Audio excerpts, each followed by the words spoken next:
you wanna play tough and wanna hate this, I'll always show up and make a statement. I don't ever slow up, no I don't take shit. I got no love for the fakeness. If you wanna play tough and wanna hate this, I'll always show up and make a statement. Everything I do so instinctive and so passionate. Every word I move so descriptive like an adjective. I got a vendetta against people who patented being negative when you should be getting after it.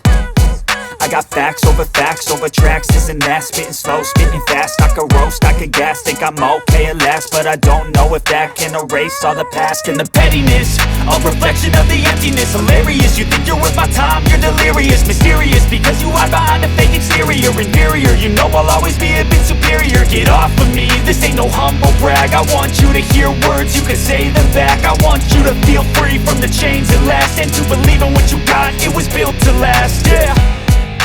Now that I've been put through hell, I never got anyone's help. I had to do it all myself.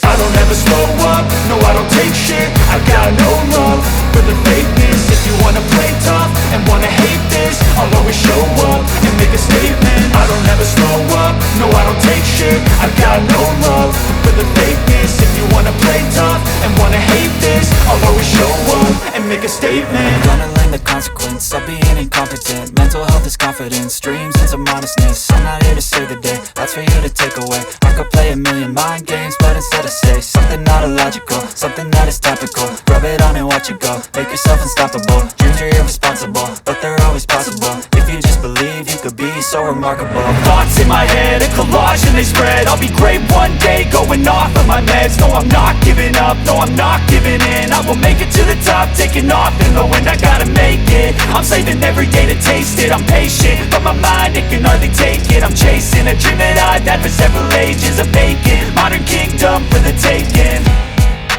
Now that I've been put through hell, I never got anyone's help. I had to do it all myself. I don't ever slow up, no I don't take shit. I got no love for the fakeness. If you wanna play tough and wanna hate this, I'll always show up and make a statement. I don't ever slow up, no I don't take shit. I got no love for the fakeness. If you wanna play tough and wanna hate this, I'll always show up and make a statement. I don't ever slow up, no I don't take shit. I got no love for the fakeness. If you wanna play tough and wanna hate this, I'll always show up.